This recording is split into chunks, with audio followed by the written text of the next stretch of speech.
central, periférico, también en otros órganos, ¿no? Por ejemplo, los músculos, incluso las articulaciones pueden ocasionar que haya problemas de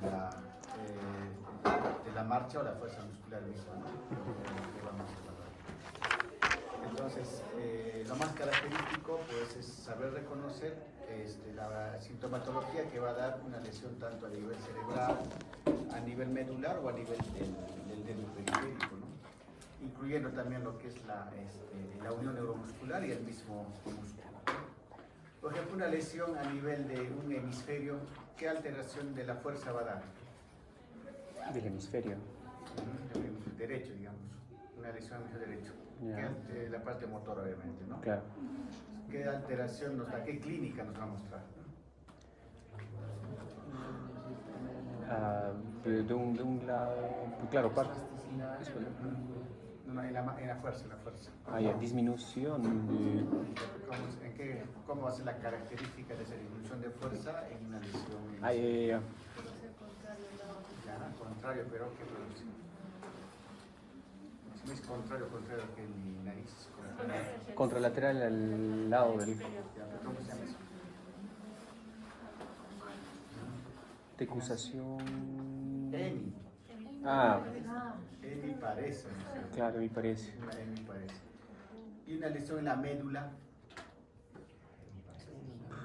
¿De qué va a depender la lesión que dé la clínica?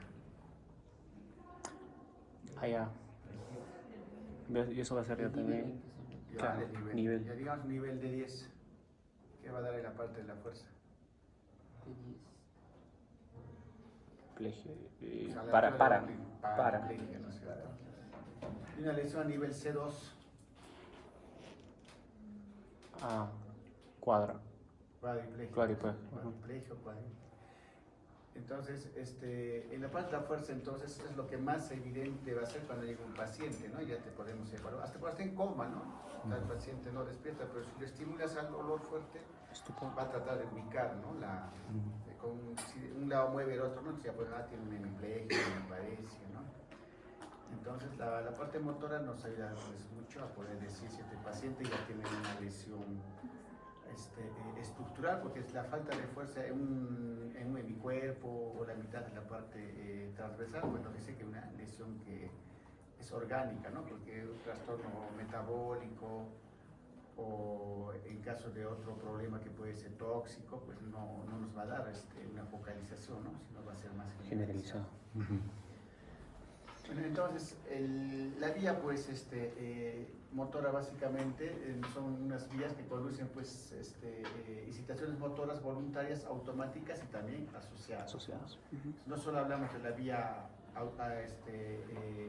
voluntaria, sino también autonómicas, ¿no? Como por ejemplo el control de otros músculos a nivel de la vejiga, de los intestinos, etc., ¿no? Estos llevan impulso nervioso desde la corteza, ¿no? En la corteza, la parte motora. ¿Cuál es el área motora?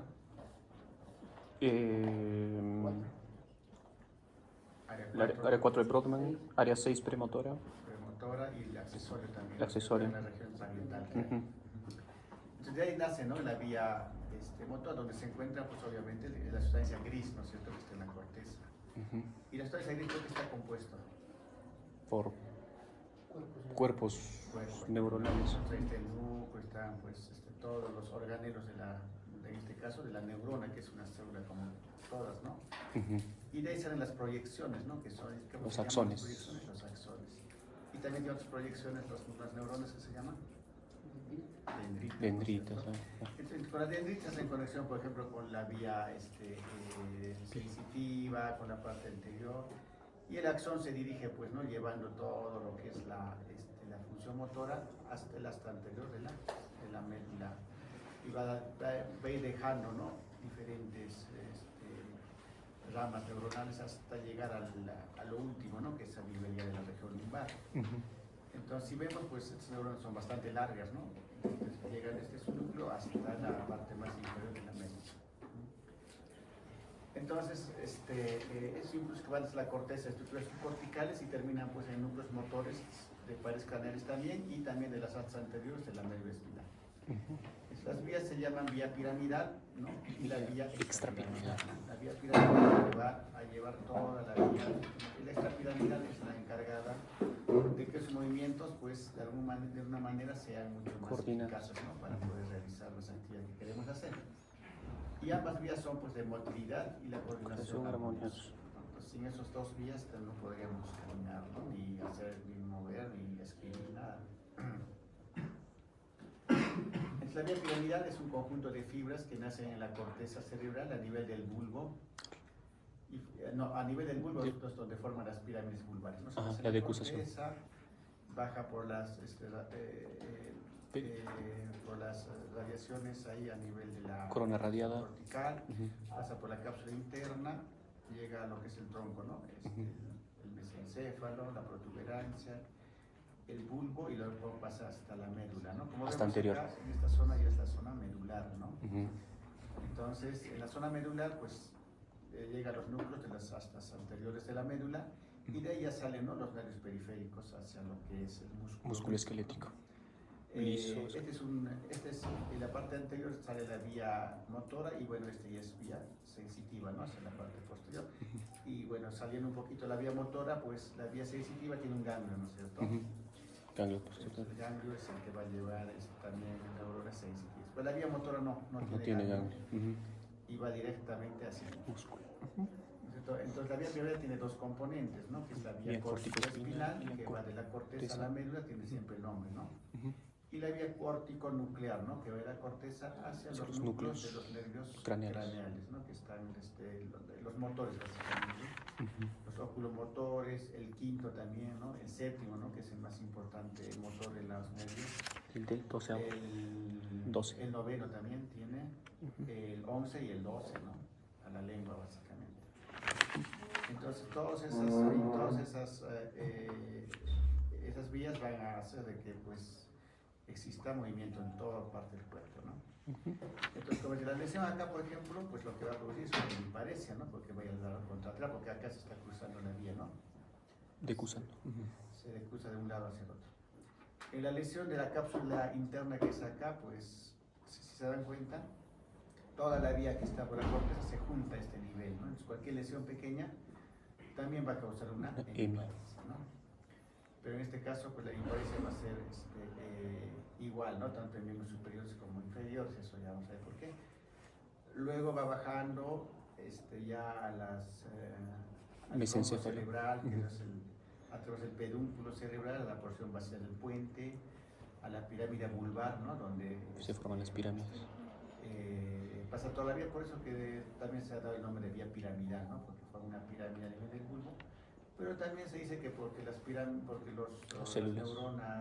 a la corteza son de tipo piramidal, ¿no? Entonces, bueno, por ambas cosas.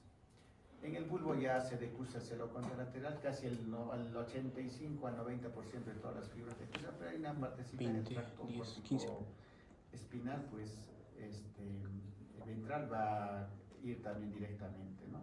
Se cruza la mayor parte. Lesiones ya a nivel de la médula, pues obviamente va a dar pérdida de fuerza en miembros inferiores y superiores, si es que es muy alto, ¿no? Si es bajo, sobre miembros inferiores, ¿no? Lo que va a producir una paraplegia, una paraparesia, básicamente. Y luego vienen las lesiones a nivel de de las raíces de los nervios también. Periféricos.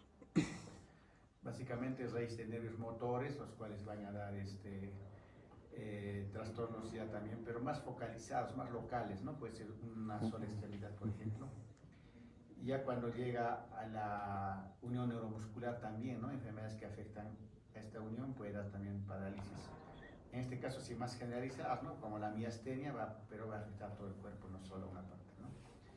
Y las lesiones musculares, ¿no? Que pueden ser las miositis, dermatomiositis o enfermedades musculares, pues, genéticas o hereditarias, ¿no? Como el Duchenne, por ejemplo, ¿no? Que va a afectar a la parte del músculo. Entonces, la vía motora, pues, por el recorrido que tiene tan largo, pues va a tener siempre, si es que hay alguna lesión a ese nivel, siempre signos y síntomas característicos, ¿no? Por ejemplo, una lesión a este nivel de la cápsula interna, si fuera un infarto, dará pues una hemiplegia de un momento a otro, ¿no? Aguda. Si es un tumor que está creciendo en la, pues será una hemiplegia, pero de lenta evolución, ¿no? Que va a afectar primero tal vez a miembros superiores, de acuerdo a donde empieza, y luego irá afectando a miembros inferiores. Si es una lesión metabólica, pues también puede afectar, ¿no? Por degeneración, pero ahí sí será las 4 extremidades, ¿no? Ya cuando es metabólico afecta a todo, ¿no? Un TEC, por ejemplo, también, ¿no? De acuerdo a donde se localice la lesión, que puede ser la corteza, más que todo, ¿no? En la capa interna o también en la médula, ¿no? Entonces, toda patología, pues, la anamnesis nos va a ayudar mucho a poder sospechar qué es lo que está causando esa pérdida de la fuerza, ¿no? A ver, si le dijera a un niño de 8 años que caminaba normal hasta los 5 años, empieza a perder fuerza poco a poco y ahora ya no puede levantarse de su silla. Tampoco puede comer solo porque no puede levantar la cuchara. Se ha deteriorado en los últimos 3 años, ¿no? Hasta llegar a ese extremo. Y al examen físico le encontramos disminución de masa muscular en miembros superiores, a nivel de brazo, y en miembros inferiores a nivel de extremidades, a nivel proximal, ¿no? En los muslos. Sería más alteración de nervio, de nervio periférico, de primera neurona, segunda muscular o de unión neuromuscular. Primera neurona. Primera neurona. Por... Está afectado a las 4 extremidades. Ah, las 4. Ah, ya. Sería segunda. Segunda. Si fuera segunda, sería una polineuropatía. Serían las 4 extremidades. Entonces sería tercera. ¿Es más focalizado? Tercera. Ya, y te digo, los reflejos se mantienen. Ah, ya. Sería segunda. Pensemos. Unión neuromuscular, una miastenia. ¿Pero da atrofia? No. No atrofia.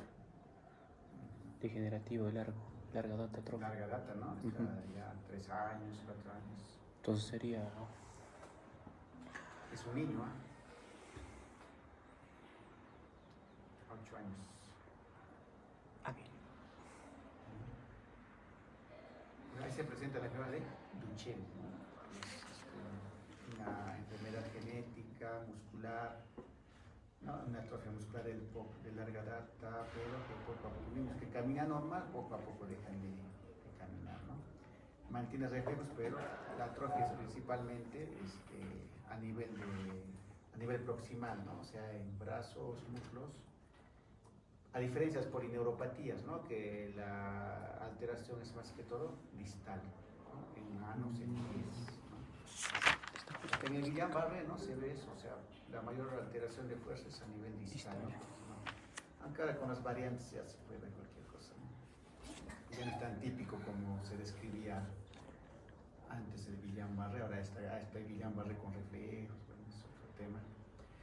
En sí, pensemos siempre, ¿no? Cuando vemos falta de fuerza, el tiempo de evolución, cómo se presentó, obviamente lo que es agudo, hemos dicho que casi siempre es vascular, ¿no es cierto? Si es agudo es vascular. Vamos a que sea un TEC, ¿no? No sé también, pero ahora el antecedente, pues que ha habido un TEC. Pero así en forma esporádica es siempre vascular, si es de forma aguda. Doctor, entonces en la enfermedad de Duchenne, ¿cuál sería la afectación? ¿Primera, segunda o tercera? En músculos. Músculo. Claro. Músculo esquelético. En el Duchenne es una falta de una enzima, ¿no? Que es a nivel muscular, entonces el músculo no puede metabolizar los nutrientes, ¿no? Y él va perdiendo pues fibras y luego se va debilitando y desapareciendo las fibras musculares, y al final pues el paciente empieza con la enfermedad a 8 años, 7 años y fallecen a los 15, 16, no sobreviven más. Característico de la atrofia proximal, entonces, la Duchenne. Más es proximal, ¿no? La pérdida de fuerza también empieza proximal. Incluso tienen a nivel de los gemelos, ¿no? Hipertrofiados, los gemelos, pero por acumulación de sustancias grasas, ¿no? Pero y lo demás está adelgazado, pues, ¿no? Y la fuerza se pierde poco a poco hasta que dejan de poder caminar, ¿no? Atrofias. Primera neurona.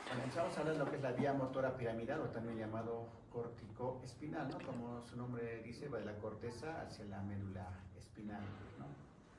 Esa es la vía piramidal también, que tiene su primera neurona, que es la motoneurona superior central, que nace en las áreas motoras primarias, 4 de Brodmann, área premotora 6.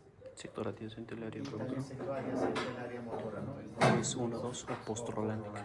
¿no? Que es la cisura de Rolando. Rolando. Es solo esta parte, ¿no? La parte motora, que básicamente pues ocupa la parte final, podemos decir, del lóbulo frontal, ¿no? Y un poquito del área parietal también. Es como tenían que estudiar, ¿no? Que otras funciones tiene el lóbulo frontal, ¿no? El lóbulo frontal es todo esto que no es motora. ¿Qué otras funciones tiene el área frontal, el lóbulo frontal? Articulación. Mira, pero ese es en el área de De Broca nomás. Broca. Y el Claro. entendimiento. 9, 10. ¿Qué área es el entendimiento? ¿Es frontal? No, es parietal. Axial. Temporal, ¿no? El área de Wernicke. Temporal. Parietal, ¿no? Y el Parietal. resto del área Frontal. del lóbulo frontal, ¿qué funciones cumple? Tenemos el área frontal basal, el área dorsal frontal y el área motora, ¿no? Por ejemplo, el área prefrontal basal, ¿qué función cumple? A ver, ¿cuál era? Entendimiento, aprendizaje. ¿Cómo se llama esto? Cognitivo. O tienen que leer eso, ni siquiera leído. No, pues hemos leído justo esto. Es el occipital. Está recién en el occipital. Pista. No, ¿qué? Está lleno de atrás hacia adelante.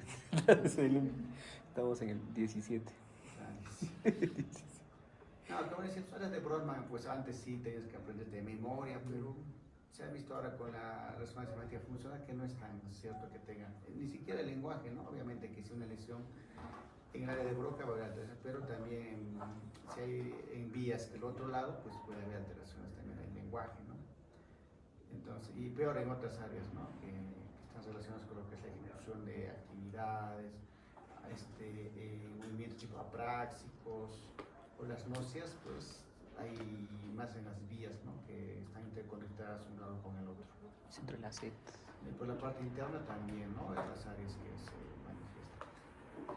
Pero es importante también cuando hablemos de ACV, ¿no? Porque la cerebral media, por ejemplo, va a irrigar toda esta parte, ¿no es cierto? Incluso hasta por acá, el área temporal, parietal, frontal, y la cerebral anterior, pues en la parte interna, ¿no? En esta parte. Y en esta parte se encuentra lo que es en la parte frontal, aquel homúnculo de Penn, ¿no es cierto? Al homúnculo. Entonces, de acuerdo, en esta parte sería en la parte interna. En caso de infarto, cuando se infarta esta parte de la cerebral anterior, pues la pérdida de fuerza va a ser a predominio de miembro superior o miembro inferior. Dependiendo. Dependiendo, Sería miembro. cerebral anterior irriga esto, ¿no? El homúnculo, si se infarta la cerebral anterior, ¿se afecta más miembros superiores o miembros inferiores? Inferiores. Inferior, ¿no? Porque aquí está proyectado acá, aquí está proyectado. En cambio, aquí está proyectada la mano, ¿no es cierto? Cabeza. Entonces, si hay un infarto de la cerebral media, pues habrá una hemiparesia, pero con mayor pérdida de fuerza a nivel del miembro superior. Después se llama una hemiparesia, ¿cómo se llama? Directas. Bueno, que no tienen, ¿no? La misma pérdida de fuerza, porque cuando ponemos la pérdida de fuerza podemos decir que está en 1/5 y el miembro inferior estará pues, en 1/3, ¿no? O sea, digo en 3/5, entonces hay una diferencia de la fuerza. Mayor en el. Mayor en, o sea, la pérdida de fuerza mayor en este caso en miembros superiores.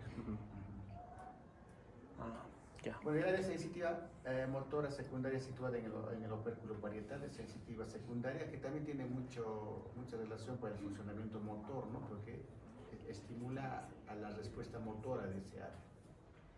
Y el área suplementaria motora, y también hay otros afines, ¿no? Que también colaboran con el movimiento muscular, pero principalmente pues lesiones en este área, lo que van a producir son pérdidas de fuerza. A predominio depende, ¿no? Si es externo del miembro superior o si es interno del miembro inferior.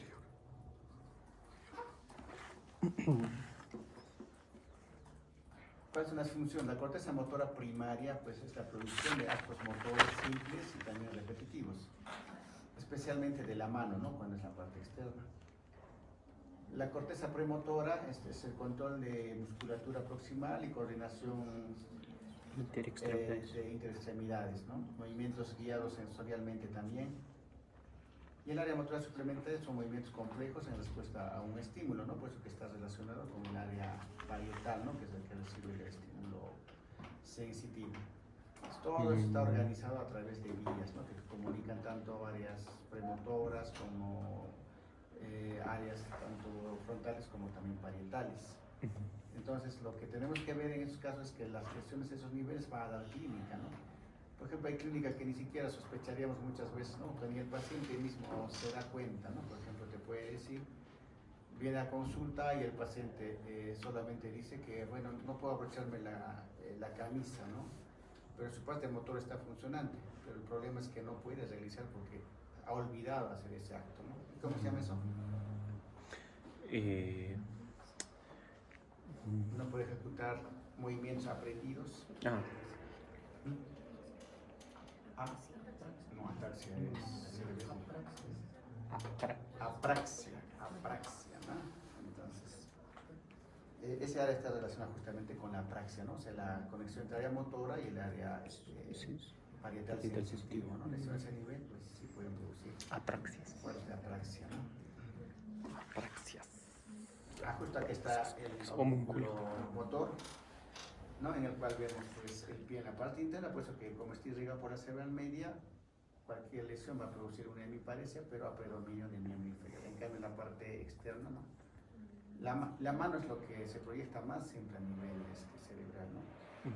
Y la mano es lo que nos diferencia, ¿no? De toda la mayor parte de especies en la Tierra, ¿no? Porque con la mano hacemos todo. ¿No? El pulgar. El pulgar, ¿no? Que todo un área. Tiene el pulgar ha hecho que el ser humano desarrolle en el planeta, ¿no es cierto? Los simios tienen pulgar, pero no lo utilizan. Tienen esa maniobrabilidad, ¿no? Del pulgar, como es prácticamente con movimiento solamente, o sea, no tiene articulación que lo mueva, ¿no? Y ningún otro animal tiene manitos, o sea, patitas nada más. Manos, ¿qué va? Si no, nos superarían. El koala. El pulgar es el que tiene, ¿no? un área grande también, ya casi del tamaño del cuello, pero toda la mano y la muñeca también, ¿no? En cambio el tronco casi no tiene, porque el tronco no lo podemos controlar, hacer movimientos del tronco, ¿no? Y la cara, pues obviamente la lengua, de esta vía sale, por ejemplo, vías que van hacia el doceavo par craneal, ¿no? Y de ahí vas o para el facial también, ¿no es cierto? Para la ceja, el párpado, eso van al núcleo del facial. O sea, todas esas vías salen y no se juntan, ¿no? O sea, están directamente yendo hacia el núcleo que corresponde o hacia la médula donde corresponde, ¿no? Puede ser a los núcleos del miembro superior en el asta ya anterior. O sea, es una organización pues tan perfecta y específica que cualquier lesión en esos niveles puede alterar ciertas funciones, ¿no? Por muy pequeñas que sean, ¿no? Pues hasta un infartito pequeño a este nivel, tal vez no dé mucha clínica, pero por ahí el pulgar ya no le está funcionando de la misma manera a la persona que pudo haber tenido un evento isquémico a este nivel, ¿no? O que pueda tener un cisticerco, digamos, que a veces no da síntomas, pero alguna función ya puede estar alterada, ¿no? Pero también existe la plasticidad neuronal, ¿no es cierto?, que puede reemplazar a veces, no cubre eso, pero puede formar otras vías por el lado, ¿no? Especialmente en vías. Entonces, este homúnculo es un cuadro pues distorsionado del cuerpo, ¿no? Y las diversas partes tienen un tamaño proporcional al área de la corteza cerebral dedicada a su control, ¿no? Por eso la mano siempre pues predomina, ¿no? En este lado, ¿no? Es un corte coronal, doctor, ¿no? Claro, es un corte coronal, ¿no? Donde está la parte interna, que esta sería la zona interhemisférica, ¿no? El otro hemisferio derecho, ¿no? Y el otro, esta es la parte externa, ¿no? Y justamente decía, la irrigación de esta zona es cerebral. Cerebral ¿Qué medio. arterial? Cerebral medio. Cerebral anterior. Anterior. Y esta es la cerebral Media, más media, externa. ¿no? Ah. Que llega hasta, incluso hasta la región parietal, algo la occipitaria, ¿no? La cerebral media. Entonces, si vamos a ver una arquitectura del área motora, pues vemos que está formado por varias capas. Todo el cerebro, ¿no? Tiene varias capas neuronales, ¿no? Y los haces de la vía córtico-espinal se originan pues en las células piramidales de la parte más profunda de la lámina 5 de la corteza cerebral, ¿no? Ni siquiera toda la corteza son núcleos piramidales, ¿no? O células piramidales, sino en la parte ya en la quinta capa. ¿Cuántas capas tiene la corteza? 6. 6 tiene a nivel temporal. Normalmente los restos son 7 capas, ¿no? Todas estas están pues de diferentes tipos de células, ¿no? De neuronas. ¿Y cuántas neuronas tiene el ser humano? Depende. Ya. No depende. Eso ha sido clasista. No, feminista, machista. No. ¿Cuántas neuronas? ¿Cuántas tenemos? 3 millones, 3 o 4. Tengo que ser preguntado. Sí, he escuchado también. No le tengo así ahorita. ¿Cuántos? Me encantó. ¿Cuántas neuronas tiene el ser humano? Creo que era 10 a la 21. ¿Cuántos dice la 21? 10 a la 21. Dice la 21, Dios. Sería Albert Einstein. No, imposible. Albert, a ver, 6 millones es 6. 10 a la 6 sería. ¿No son 13 mil millones o 3 3.000 millones? nomás, no. No, 3 mil millones. ¿3 millones o 3 millones? 3 a 5. Son 200 millones de neuronas. 200. 200. Y que cada año se pierde un 1%, ¿no? Los primeros años y ya después pues, va aumentando la pérdida neuronal. Ah, o sea, nacemos con Y no eso. depende del tamaño del cerebro, ¿no? Para ser más inteligente. El cerebro esto va a sonar machista, del hombre pesa pues 1,3 kg más o menos, de la mujer 1,2 kg, 1,100 kg, ¿no? No tiene un significado, ¿no? El tamaño no importa. Entonces, el cerebro de Einstein, por ejemplo, ¿no? Pesaba 1,200. Como de una mujer. 1,2 kg, ¿no? Lo tiene en un museo, pues, ¿no? En París, el cerebro de Einstein. Entonces, no depende, sino las conexiones es lo que interesa para mejorar o ser más inteligente, ¿no? Hay conexiones que obviamente se originan genéticamente y otras nosotros lo desarrollamos, ¿no? Al estimular, al que cuando uno lee más, se va a acordar más fácil de lo que ha leído, ¿no? Si lees a ver el tema una sola vez, lees para el examen, para el día siguiente ya, o a 3 semanas después te olvidaste de lo que has leído, ¿no? Si lo lees 2 veces, te valdrá ya más tiempo. Si lo lees 3 veces, pues obviamente ya te vas a acordar hasta de por vida, ¿no? Y más si lo has hecho concentrado, ¿no? Y practicar eso. Practicando y también leyendo en voz alta, todo eso ayuda a que el cerebro también Cree conexiones. pueda crear esas conexiones que hacen que se mantenga ya a nivel cortical, es como almacenar datos, ¿no? En la computadora. Tu USB. Y se va almacenando poco a poco, ¿no? Entonces, es básicamente, ¿no? Estamos como una computadora que almacena datos, ¿no? Solo que la compu lo hace más rápido, ¿no? Pero tampoco relaciona, no puede. La computadora solo te mantiene, pero no sabe qué hacer con esos datos, ¿no? A diferencia de nosotros, ¿no? Que esos datos nos sirven para hacer otras cosas, pero poder relacionar con otras, ¿no? Que tenemos que hacer. Ya pronto, la inteligencia artificial. Pronto.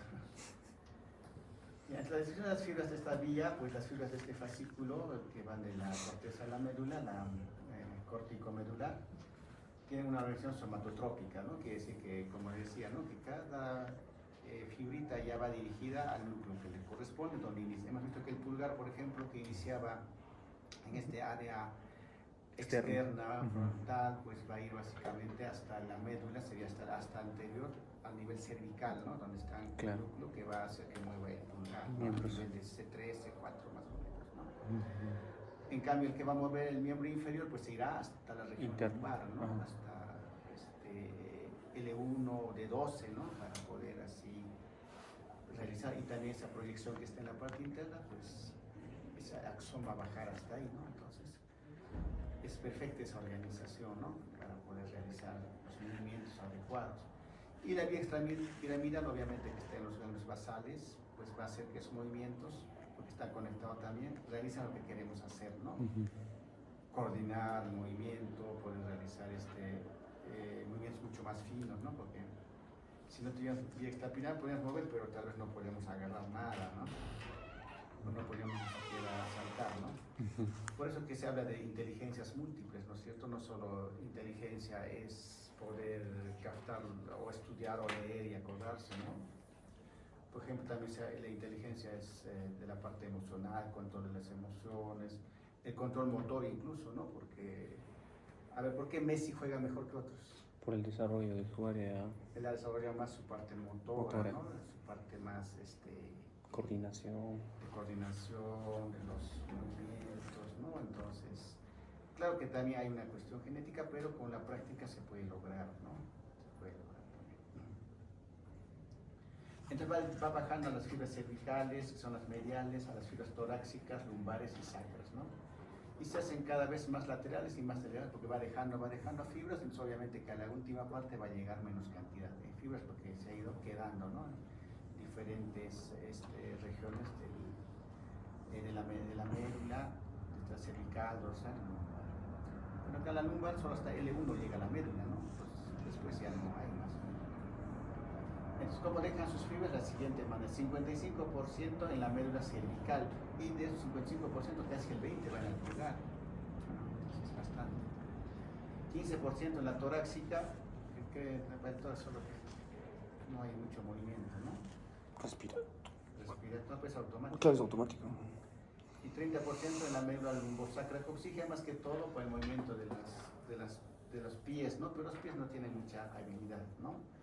Pero han visto la película, ¿no? Del chico que pintaba con los pies, ¿no? Hacía sus pinturas, agarraba un pincel y te sacaba una pintura mejor de lo que es documental, ¿no?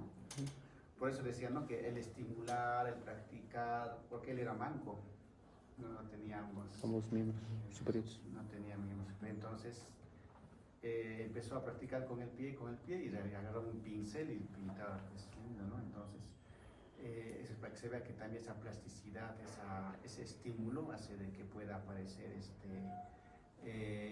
mejores, y las funciones mejoren, ¿no? Tanto las intelectuales, las motoras, las de coordinación, ¿no? Y también, pues, la parte emocional también tiene mucho que ver, ¿no? También se puede entrenar esa parte emocional, es lo que hacen los psicólogos, ¿no? Con sus terapias para mejorar una depresión, una ansiedad, es básicamente estimular que pueda controlarse más esas áreas, ¿no? Entonces el cerebro, por eso, pues, que tiene funciones que no fácilmente se pueden reemplazar, ¿no? Bueno, es un resumen, ¿no? Las fibras descienden por la corona radiante para atravesar el brazo posterior de la cápsula interna, ¿no? Que está acá, ¿no? Bueno, la cápsula interna es importante porque hay una disminución del tamaño, se puede decir, las fibras se juntan tanto que es una zona compleja, es una lesión a ese nivel, ¿no? Y la parte anterior, obviamente, el brazo anterior lleva la porción sensitiva, y acá en la rodilla de la cápsula interna va a pasar lo que son la vía corticonuclear, ¿no? O sea, la vía motora que está yendo hacia los núcleos, ¿no? En el puente sus fibras se disgregan, ¿no? Por la presencia de los núcleos pontinos y las fibras transversales también. O sea, acá a nivel, por eso, con un infarto a nivel del tronco, pues a nivel de lo que es el puente, va a dar una hemiparesia así, tal vez menos intensa porque también separan las fibras, pero con alteración de un nervio craneal, ¿no? En este caso podría ser, si es un poquito más arriba, el tercero, el sexto, el cuarto o el séptimo también, ¿no? Y en el bulbo se reagrupa, ¿no? Para formar lo que es las pirámides bulbares. El 65% son mielínicas y el 35% amielínicas, ¿no? ¿Qué importancia tiene que una fibra muscular tenga mielina? La rapidez del tránsito. Claro, ¿no? O sea, la reacción muscular. La motora tiene que ser bien rápida, ¿no? Mientras más mielina o más gruesa sea la fibra, más rápida. Es más rápida, ¿no? En cambio, las vías sensitivas son más lentas, ¿no? Casi no tienen mucha. Mucho. El 35% de las admilínicas también, ¿no? Pero tienen otra función. El 80-90% hacen decusación, formando lo que es el haz corticoespinal cruzado. Y el 10 al 20% no decusan, formando el haz piramidal directo, ¿no? Que también tiene unas funciones. Todas pero llegan a la médula espinal hasta el asta anterior de la médula, ¿no? Y de ahí van a empezar a salir ya a nivel de los nervios periféricos, ¿no? Primero de las raíces de nervios y luego los nervios periféricos, ¿no? Por ejemplo, para que se pueda mover el brazo en la vía periférica, pues primero se forma un plexo, ¿no? ¿Cómo se llama ese plexo? ¿Plexo? Braquiano, ¿cierto? Entonces, y sale de diferentes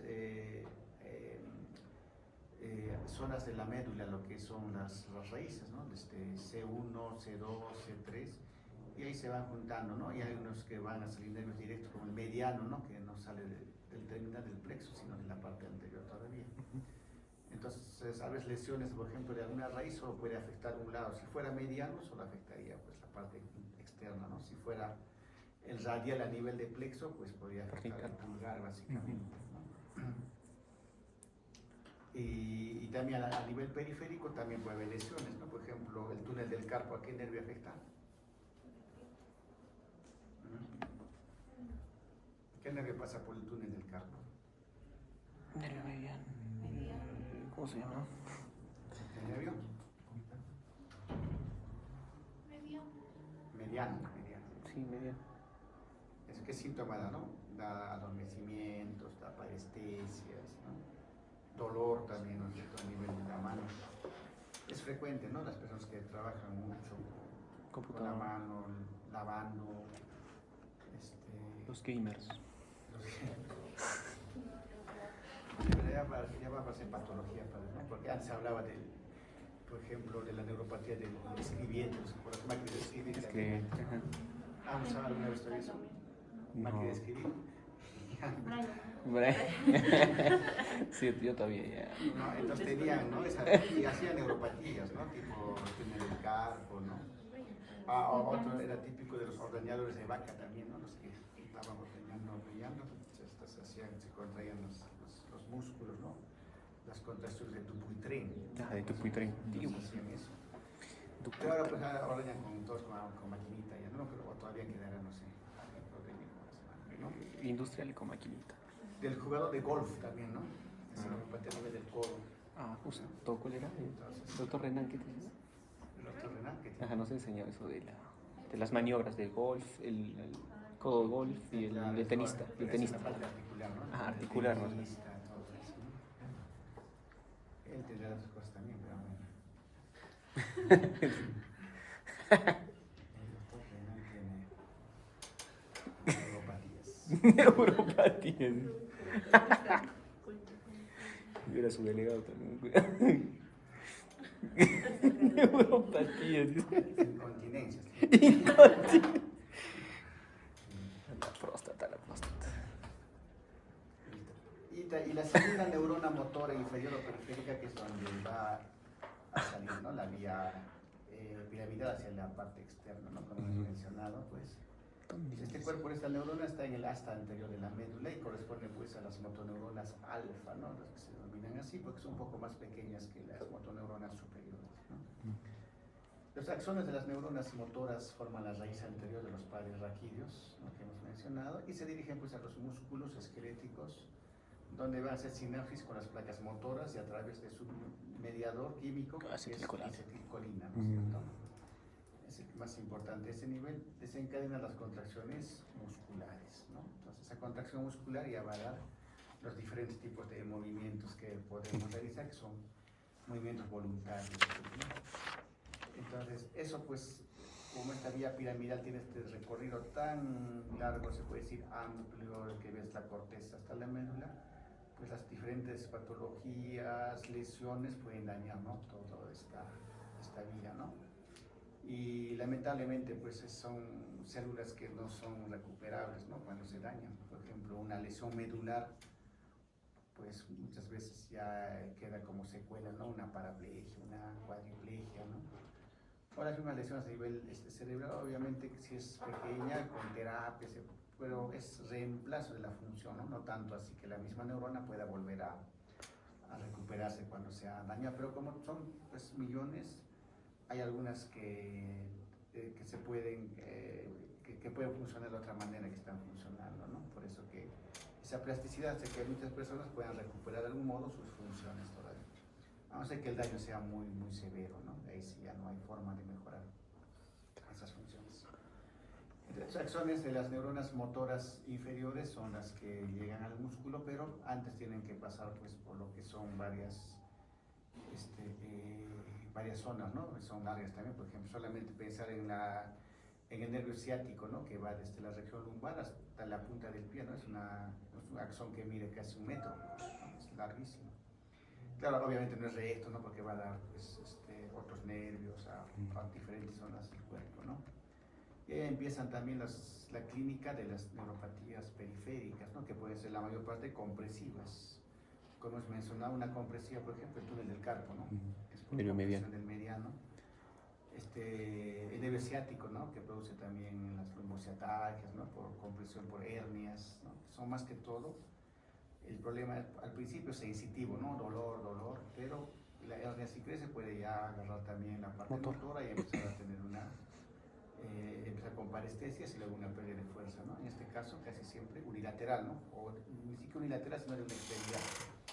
Entonces si vemos una pérdida de fuerza solo de la pierna, digamos, vamos a pensar más en nervio periférico que a nivel cerebral o de médula, ¿no? Obviamente hay signos medulares también, pero más pensar en eso, ¿no? Y peor si hay dolor, el dolor viene siempre de compresión sensitiva, pero es sensitivo, ojo, que viene por atrás todavía, ¿no es cierto? Pero la hernia puede estar pues comprimiendo tanto vía motora como sensitiva, ¿no? En el caso de un problema de dolor ciático, ¿no? En cambio, en otras compresiones, a nivel del codo, puede ver en el hombro, pues hasta las piernas articulares, ¿no? Las personas que sufren de artritis, de artrosis también pueden sufrir de compresiones de nervio, ¿no? Entonces ya pueden presentar parestesias, dolor básicamente, ¿no? Tipo neuropático, que a veces se tiene que aprender a diferenciar del dolor reumatológico, por ejemplo, o del dolor muscular, ¿no? El dolor neuropático es un poco diferente, ¿no? Igual puede pasar también en los nervios craneales, ¿no? Porque los nervios craneales son periféricos. En el trigémino, ¿no? La neuralgia del trigémino, neuralgia del glosofaríngeo, ¿no? Compresiones del tercero, del cuarto, del quinto, ¿no? O sea, la fisiopatología en sí es muy similar, pues, ¿no? Que un nervio se esté comprimiendo. Pero también hay enfermedades que van a hacer que el nervio empiece a tener un mal funcionamiento, ¿no? O se destruye la capa de mielina o todo el axón, ¿no? Eso se llama. Cuando se afectan muchos nervios periféricos, ¿cómo se llama? En manos, en pies, ¿cómo se llama la afectación de muchos nervios periféricos? Neuropatía. Las polineuropatías. Guillain-Barré. En este caso, más que todo, pues por procesos, la diabetes, ¿no? Una principal causa, ¿no?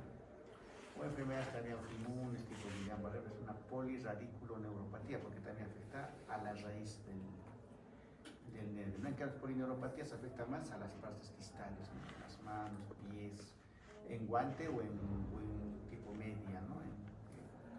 Esas zonas son las más afectadas en las polineuropatías.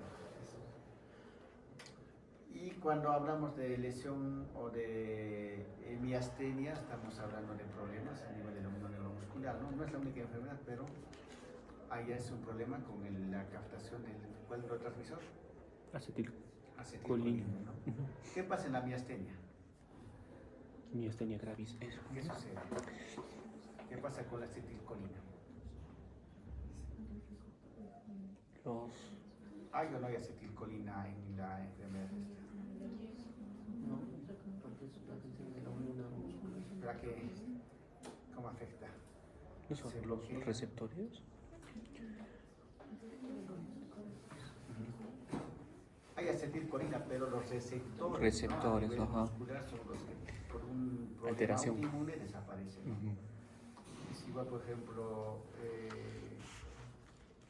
que esos receptores que están en forma de surcos, ¿no? en el músculo, pues se hacen planos, ¿no? Entonces llega la acetilcolina, pero los receptores porque han sido inflamados, han sido atacados por la parte inmune, pues no reciben esa acetilcolina, ¿no? Entonces empieza el paciente a perder fuerza, ¿no? Pero es generalizado. Y la mayor parte de tratamientos es con inhibidores de la recaptación de acetilcolina, que hace que haya más acetilcolina en ese nivel, ¿no? Pero ¿qué pasa si no hay receptores? Va a un momento pues de que por mucho que le metas 1000 kilos de acetilcolina ya no va a poder funcionar, ¿no? Entonces eso sucede. Aumentar solamente acetilcolina nos va a servir. ¿Y qué otro medicamento, a ver, así, sin necesidad de que sepa mucho, tendrían que utilizar para mejorar esta enfermedad? Simple lógica. O sea,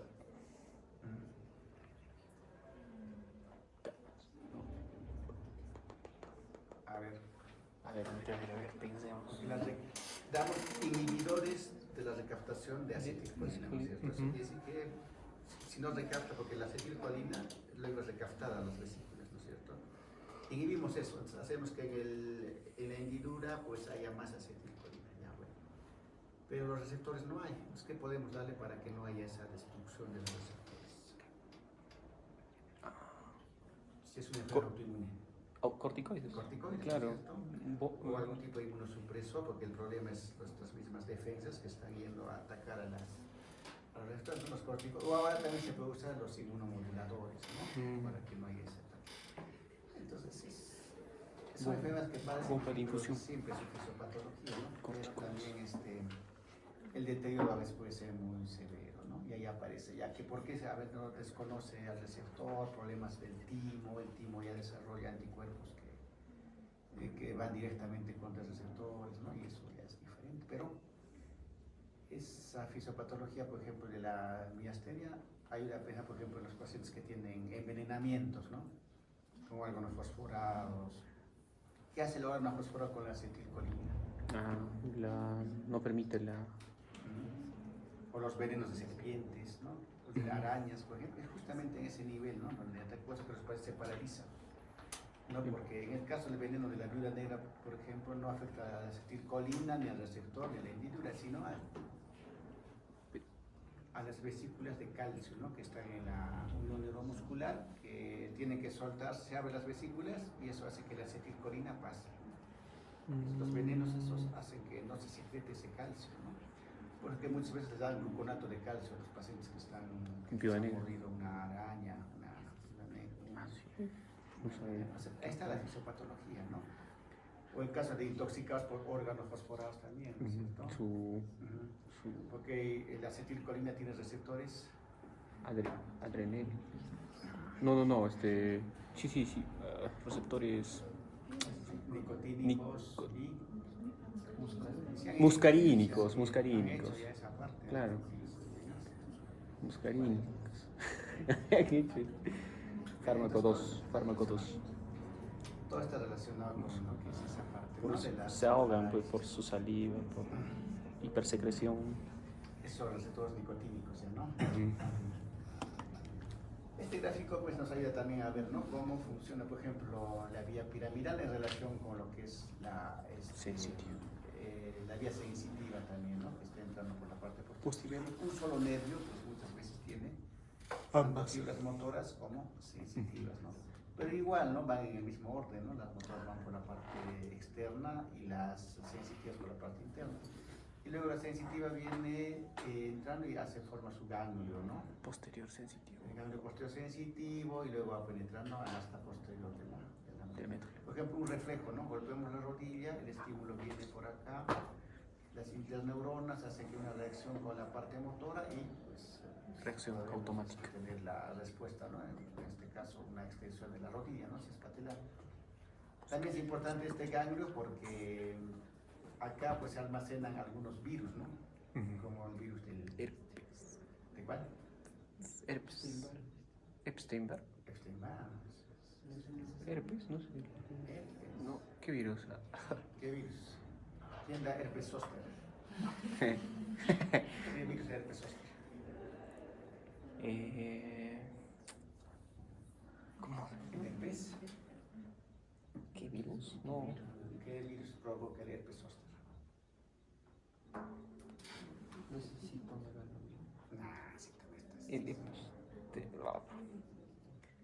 ¿Cómo se llama esto? ¿El virus era? Varicela, varicela zoster, por eso se llama. El que tiene varicela alguna vez en su vida, pues el virus desaparece, las lesiones de la piel, todo, pero se mantiene latente. En el ganglio, ¿no? Y un momento en que tienes una baja de defensas, tu VIH, ¿no? Alguna otra cosa, pues estrés, aparece, ¿no? cortito. Y justamente aparece como la vía sensitiva tiene sus dermatomas a nivel troncal. Afecta, ¿no? Un solo lado y ciertos dermatomas, ¿no? Por eso que es bien localizado, ¿no? Cuando aparece un herpes zóster. Varicela zoster. Esa es la varicela. Y la vía motora, entonces, pues, igual en el nervio, por ejemplo, mediano, hay vías sensitivas, motoras, ya cuando el nervio se daña por completo, ya pues se pierde la fuerza incluso, ¿no?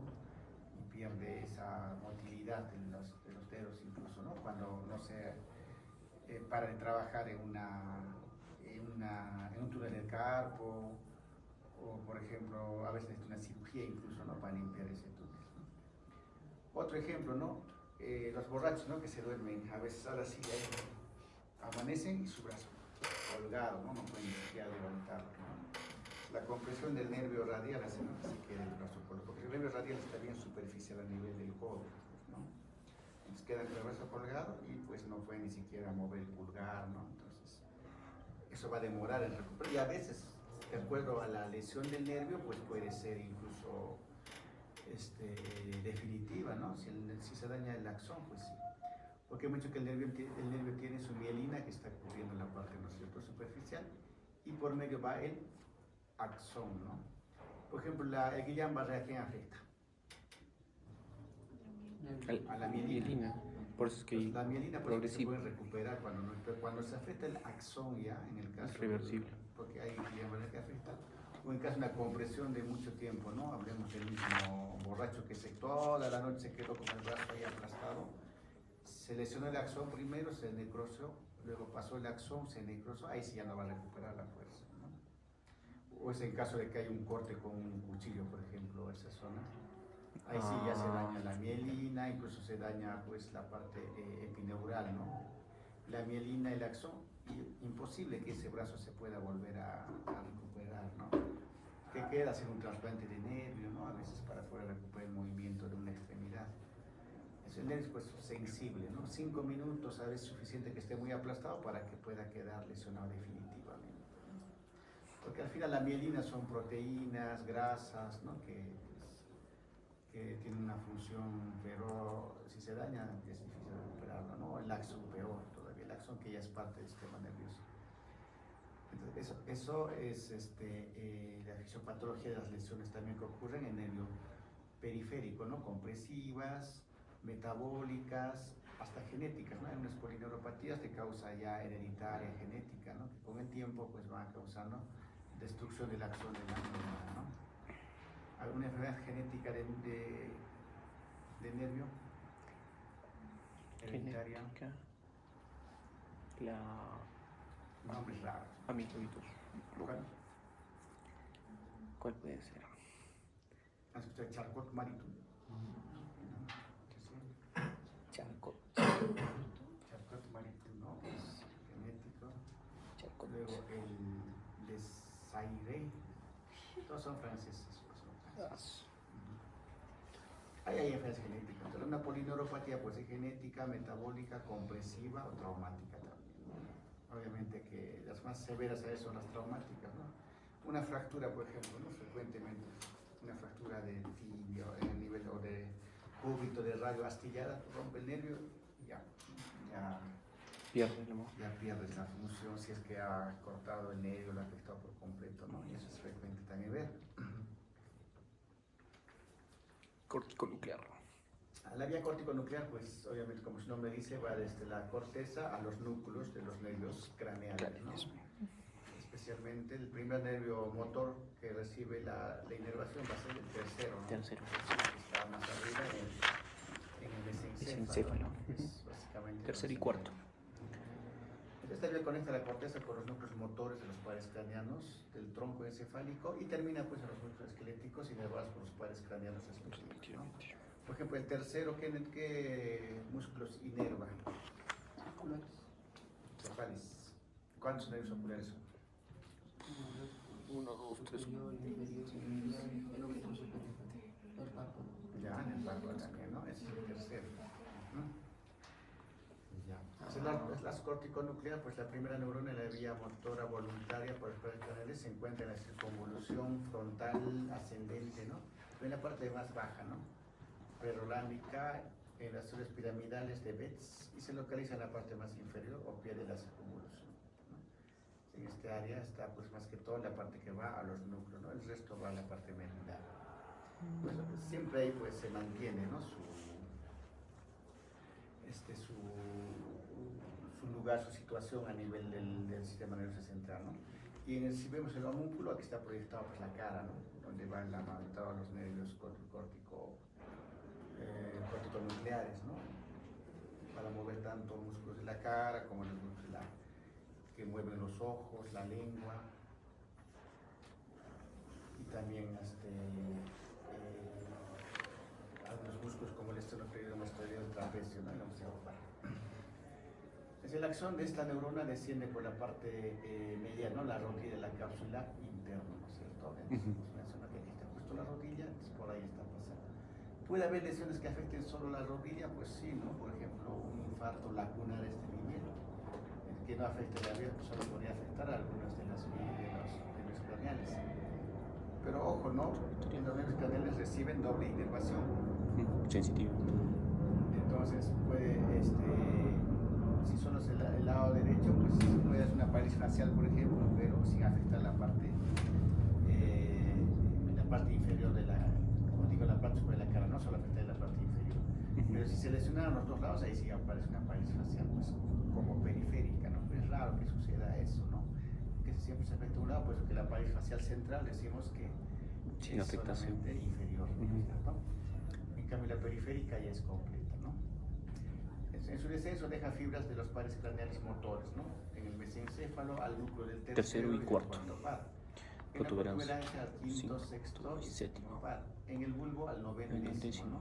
Y la porción vulvar. También la porción vulvar de los pares 11 y 12. del onceavo y del doceavo, ¿no? Incluso en la médula hay unos núcleos, ¿no? Del onceavo par craneano, ¿no? Por eso que a veces los medulares pueden producir pérdida de fuerza, ¿no? Lo que es el cuello, ¿no? Porque afecta al esternocleidomastoideo, que no puede levantar el hombro, ¿no? En el caso de lesión del trapecio.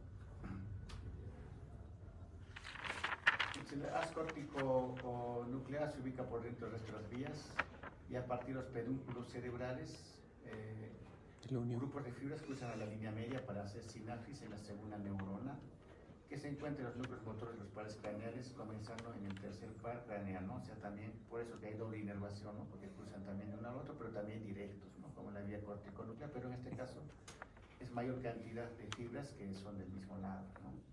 Por eso que se respeta, por ejemplo, una lesión a nivel de la cápsula interna que afecte toda la cápsula, pues no va a producir una parálisis facial bilateral ni completa, ¿no? Porque tiene mejor inervación. El haz corticonuclear sigue pues descendiendo y emitiendo haces que cruzan las líneas medias, llegando a los núcleos del cuarto, quinto, sexto, sexto, 9, 10, 11, segundo pares craneales, como vemos en este orden, ¿no? Es por eso que hablamos cuando hay un infarto de algunos síndromes, ¿no? Que pueden dar característicamente algunas alteraciones, como el síndrome de Weber, por ejemplo, que da una hemiparesia del lado contralateral y al otro lado da parálisis del tercero, ¿no? Con ptosis y midriasis de ese ojo, ¿no? Ese huevo.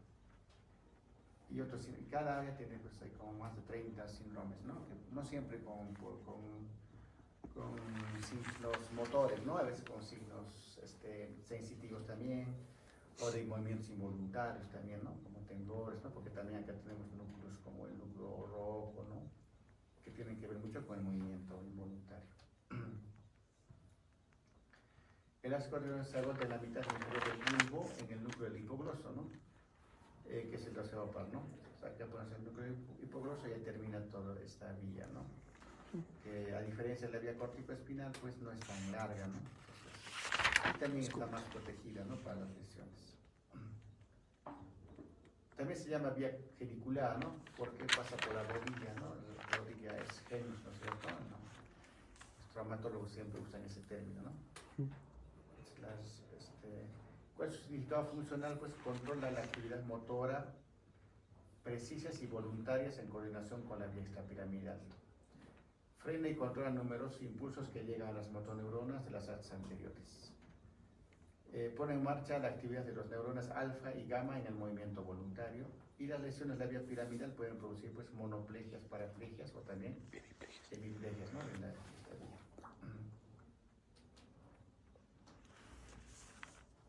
Bueno, y como siempre hemos dicho que la vía piramidal va a siempre estar acompañada de la vía extrapiramidal, ¿no?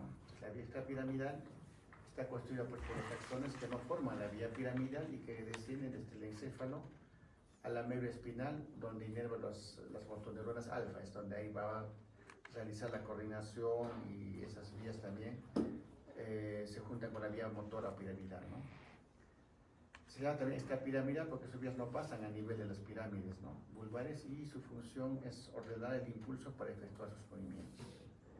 Está formado por regiones extrapiramidales de la corteza cerebral y por una serie de núcleos subcorticales como son el globus pálido, el núcleo subtalámico, el núcleo vestibular, el núcleo rojo, que facilitan y ven las reacciones motoras, ¿no? Que, o sea, ajustan el movimiento, ¿no? O sea, básicamente, pues los núcleos también, aparte de la corteza que tiene algunos núcleos, están en lo que es los ganglios basales, o también llamados núcleos basales, ¿no?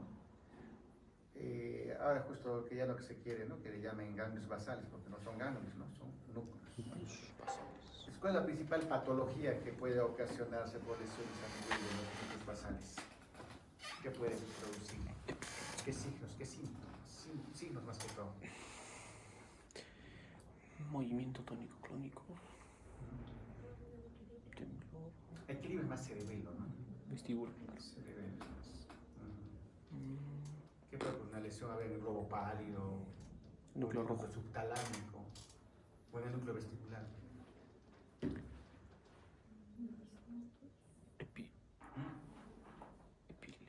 Movimiento. A ver, la enfermedad de Parkinson, por ejemplo. Ah. ¿No? Es una enfermedad extrapiramidal. Claro, porque es un síndrome de Parkinson, ¿no? Porque tiene muchas características, por ejemplo, se altera el movimiento, porque justamente también hay alteración a nivel de los neurotransmisores. ¿Cuáles son los neurotransmisores que están presentes en lo que es la vía extrapiramidal? Extrapiramidal, a ver. Extrapiramidal. ¿Ah? Cero.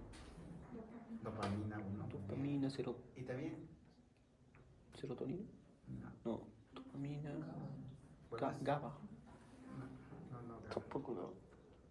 Acetilcolina también, pues la acetilcolina está metida en todo lado. Ah. ¿No? Por eso que cuando un paciente, por ejemplo, el parkinsoniano, ¿qué tratamiento le das?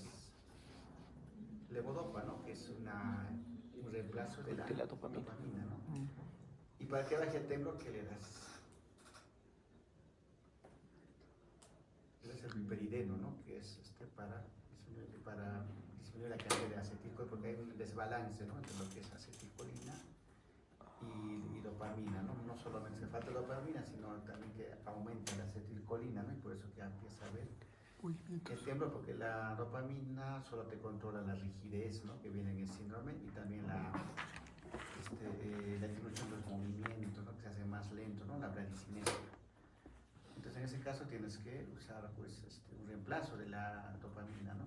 Levodopa. Pero la dopamina, pues como levodopa, solo va a actuar a nivel de los genes, porque la dopamina tenemos receptores de 1 y de 2, ¿no? Incluso dopaminérgicos, ¿no es cierto? Que se da en el caso de shock.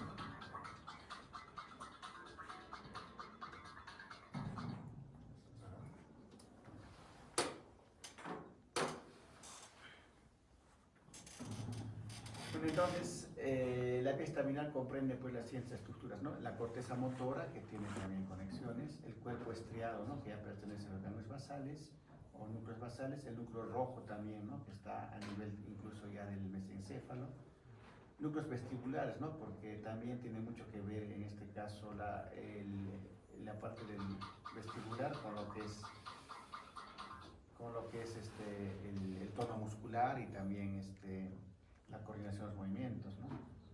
Sustancia negra donde se produce justamente dopamina también, ¿no? Que es un núcleo formado de dopamina. Estos núcleos mantienen conexiones con la formación reticular, con el tálamo, con la corteza cerebral, con el cerebelo, con el hipotálamo y con la misma médula espinal, ¿no? Para ya producir los movimientos totalmente complejos. Una emergencia pensó. ¿Aló? ¿Aló?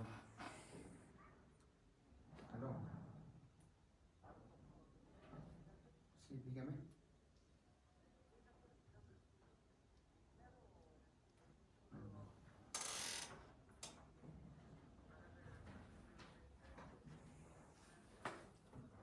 Ah, ya sé, para mañana, oye, no voy a poder. Ya no me sé de eso. Vamos para ver. Ya. Sí. Sí. Exacto. Ya, bien. ¿Qué hiciste?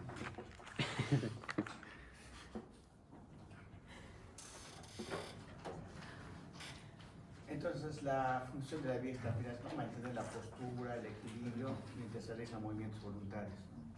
Controla movimientos asociados o involuntarios y controla automáticamente el tono muscular también. Por ejemplo, en el Parkinson, ¿qué pasa con el tono muscular? ¿Cómo está el tono muscular en el parkinsoniano? Aumentado. ¿Mm? Aumentado. Aumentado. ¿Y cómo se llama ese aumento del tono muscular? ¿Hay un problema extrapiramidal? Hipertonicidad. Es hipertónico, pero ¿cómo se llama? He dicho una palabra. Di. Espasticidad de vía piramidal. O sea, el aumento del tono en la vía piramidal, que hemos dicho que es como la navaja, ¿no es cierto?, suiza, esa es espasticidad, porque está duro al principio y luego, ¿no? Eso, cuando hablas de tono vamos a ver eso, ¿no? En cambio, en el parkinsoniano, ¿cómo se llama el aumento de ese tono muscular? En rueda dentada, pues se llama rigidez, ¿no? Ah, ya no es. La rigidez, ese es el aumento del tono también. Por eso que el paciente parkinsoniano han visto cómo camina, ¿no? Lentito, como un robot, por cierto. Casi no dobla las articulaciones. Es un robotcito, ¿no? Entonces, eso es por la rigidez que tiene también a nivel de los músculos, ¿no? Pero también puede afectar producción de otros movimientos involuntarios, ¿no? Como el temblor mismo, que es el más frecuente de todos los movimientos involuntarios. Y no todo temblor es Parkinson, ¿no es cierto? Hay otros tipos de temblores también.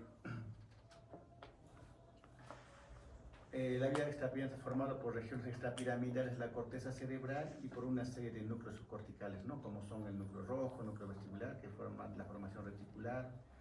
Estas facilitan y inhiben reacciones motoras. Estas vías son la vía rubroespinal, ¿no? Este es su nombre mismo, dice rubro, ¿no? ¿De dónde sería? Del núcleo rojo, ¿no? El tecto espinal, ¿no? De lo que va de lo que es el tectum, ¿no? Que está alrededor de los ventrículos, ahí está el núcleo y luego baja la espina. El vestíbulo espinal, ¿no? Del núcleo vestibular. Hacia el lámelo, pues tiene mucho que ver también la parte vestibular, de lo que es el equilibrio. Cuando hay un problema del vestibular, por ejemplo, lo que tenemos son vértigos, ¿no? Mareos, y también problemas de incluso a nivel de los ojos, ¿no? Nistagmos, pero lo principal es, ¿no?, la marcha besatáxica que ocurre. Y la retículo espinal también, ¿no? Acá vemos, ¿no?, la vía rubroespinal, origen, el núcleo rojo del encéfalo, recibe fibras aferentes de la corteza motora y del cerebelo, ¿no? Y estos axones del núcleo rojo, pues, defusan tegmento anterior y descienden hasta la médula espinal, ¿no?, a través de la protuberancia y el bulbo raquídeo. Se van al cordón lateral de la médula espinal, ¿no?, y hasta el asta gris de la médula espinal, ¿no?, donde está la vía motora. La función de esta vía rubroespinal es control sobre los músculos flexores de los miembros, siendo excitador para las neuronas motoras de estos músculos, ¿no? los flexores, ¿no? Son los que van a hacer de que haya el movimiento. Flexión, extensión, flexión. Las articulaciones, ¿no? Entonces, en este movimiento, si no tendríamos, a veces no coordinaríamos, ¿no? Sería para una o la otra, si solo funcionaría la vía cortical. Y es lo que pasa en el parkinsoniano, por ejemplo, ¿no? A veces flexiona y luego no puede soltar esa flexión. La vía tectoespinal, su origen está en el colículo superior del mesencéfalo, ¿no? Que se llama el tectum. Y la sustancia esta es, como todo núcleo, es de sustancia gris, ¿no? Se cruza, recruza tegmento posterior y llega a la médula espinal por el cordón blanco anterior de la médula, ¿no? Y termina en el asta gris también anterior cervical. Función es mediar el movimiento, reflejo y respuesta a estímulos visuales, ¿no? Por eso que solamente no baja hasta la parte lumbar, sino es una cervical nada más, ¿no? Entonces, estímulo visual, ¿no? Por ejemplo, estoy distraído, levanto la vista, estoy por chocar con algo, ¿no? Y inmediatamente, ¿no? Es como un reflejo automático que me voy a retirar, ¿no? O a veces, no sé si se han dado cuenta, ¿no? Están distraídos, viene un mosquito que está por chocar con el ojo, y a veces hasta cierras automáticamente, ¿no? Son respuestas reflejas, pero hay que tener mucho que ver esas vías, ¿no? Para que produzcan eso. Vía vestibuloespinal, pues recibe información del sistema laberíntico, ¿no? De lo que es el oído interno. Vía vestibular, el cerebelo también. Este núcleo vestibular que está en el puente y en el bulbo raquídeo es un núcleo bastante grande, ¿no? Sus axones del núcleo vestibular descienden homolateralmente por el bulbo raquídeo, van por el cordón blanco anterior de la médula espinal, hacen sinapsis en el asta gris anterior de la médula espinal. Si se dan cuenta, todos hacen sinapsis con la vía motora, ¿no? Piramidal.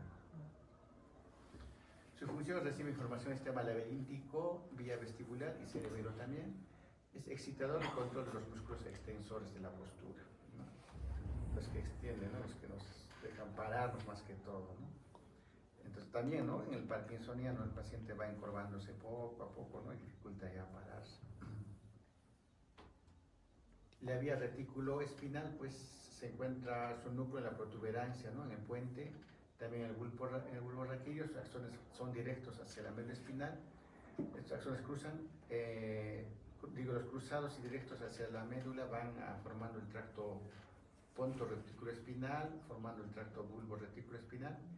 Estos descienden al cordón anterior y descienden por el cordón blanco lateral, también igual que los demás, ¿no?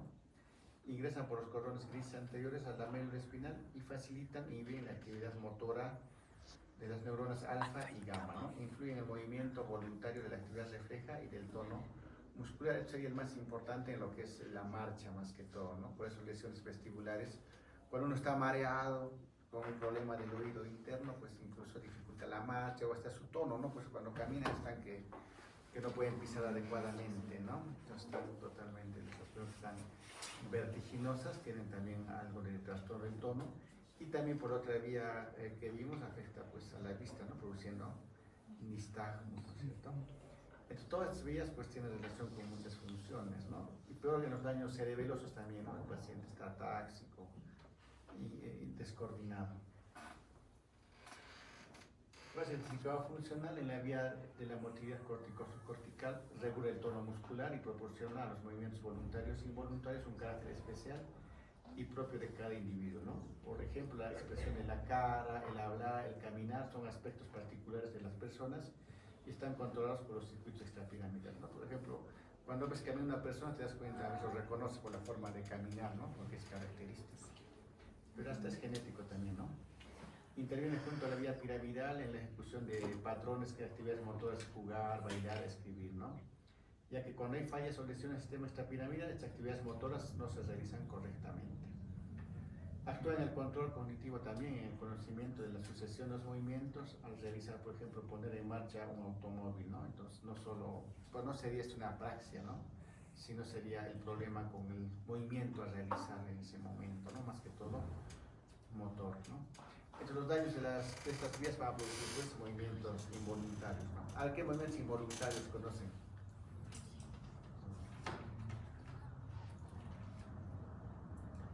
¿Qué movimientos involuntarios se ven? Temblor es el más frecuente. ¿Otro? Listo.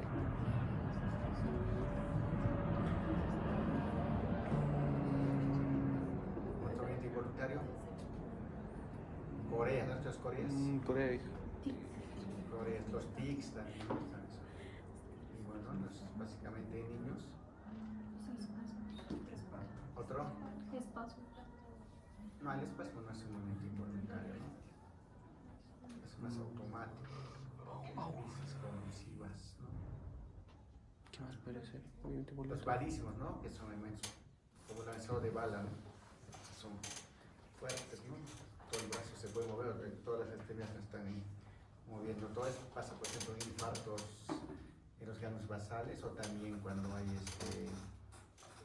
hiperglicemias no cetóxicas, ¿no? Es un daño metabólico que puede ocasionar. Es como un infarto, pero el problema ha sido un daño metabólico y aparece, ¿no? Esas lesiones.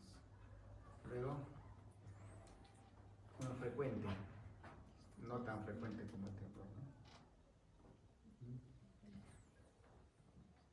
Las distonías, ¿no? A veces las distonías, ¿no es cierto? Hasta la tortícolis es una distonía, ¿no? Se queda ahí el paciente y dolorosa, ¿no es cierto? Pero si tocamos el músculo está que se contractura, se relaja y ahí vienen los dolores. Mueves el cuello y te queda un dolor terrible, ¿no? ¿Nunca les ha dado tortícolis? Sí. Sí. Mala posición dormir. A veces, ¿no? Es la mala postura y pues es terrible ese dolor, ¿no? Las distonías pueden ser locales y también generalizadas, ¿no? Las generalizadas son genéticas graves, ¿no? Incluso que pueden producir hasta muerte del paciente, porque está en una postura distónica terrible y ahí hasta se desampara, ¿no? ¿Otro movimiento involuntario? Otro movimiento. La atetosis, ¿no? Esa atetosis, movimientos tipo PAC, pero son más que todo en los miembros, solamente en los dedos, ¿no? En la palma de las manos, que empiezan, ¿no? A tener movimiento involuntario. Justo ayer vi un señor con piernas inquietas, ¿no? Las piernas inquietas también son, ¿no? Frecuente en gestantes también, ¿no? Que están ahí, se paran, en la noche, ¿no? Destapan las frazadas o tiran al suelo, ¿no? No pueden dormir, puede ser. Piernas inquietas. El síndrome de piernas inquietas, ¿no? Más que todo no piernas. Piernas, ¿no? Inquietas. Nada más inquieto que las piernas. Del esposo inquieto. Sí.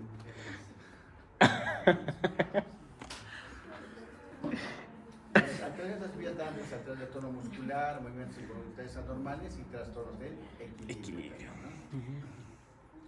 Acá tenemos, ¿no? Algunos atetosis, Corea. Atetosis, que es una variación involuntaria de movimientos lentos, irregulares y repetitivos en el tiempo, que son más distales, ¿no? Por los dedos. Las distonías, trastornos al movimiento por contracciones sostenidas de los músculos, causan torceduras y movimientos repetitivos o posturales, ¿no? Que son anormales, a veces dolorosos, ¿no? Como la tortícolis. El Corea, pues son movimientos involuntarios, breves, irregulares, repetitivos y rápidos, ¿no? Y a veces similares a movimientos voluntarios. Por ejemplo, un paciente coreico, cuando se siente, está así, ¿no? Como si estuviera bailando, ¿no? Su cabeza, sus ojos, ¿no? Empieza a mover. ¿No? Y después cuando camina también, ¿no? Pues la marcha es sanguito, ¿no? Sí, ¿no? Empiezan a caminar como bailando. Corea del Sydenham. El Sydenham es más que todo en niños, ¿no? Que han tenido infecciones amitilami, pero bueno, son pasajeros. Pero incluso puede producirse 3 meses después de una infección, ¿no? O sea, no es que se presente ese rato. El balismo, pues se refiere a un movimiento involuntario de gran amplitud y proximal, ¿no? Generalmente en la extremidad superior y es unilateral, ¿no? Es como así como una cerval. Y el temblor, obviamente, ¿no? Que son pues, movimientos rápidos, ¿no? De contracción y también de flexión, y que afecta a grupos musculares antagónicos, ¿no? Tanto flexores como extensores, ¿no? En el Parkinson, pues es como un síndrome, ¿no? O la enfermedad de Parkinson, ¿no? En cambio, hay otro temblor como el temblor esencial, que solo es temblor, ¿no? No afecta al tono ni afecta a la velocidad del movimiento, y que es más frecuente incluso el temblor esencial, ¿no? Y acá si queda 4 o 5 deben tener temblorcito esencial, ¿no? Con la mano está siempre un temblorcito, ¿no? Que se mantiene. Entonces, ellos no deben ser cirujanos, por ejemplo, ¿no? Que van a trabajar hasta los 40 años y luego después van a tener denuncias. O temblores también por cuestiones metabólicas, como el hipertiroideo, ¿no? Hipertiroideo, temblor finito. Finito. Temblor fisiológico, ¿no? Cuando te asustan, te terminan.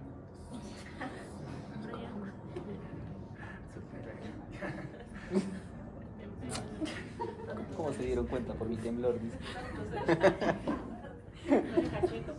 Maneja chueco.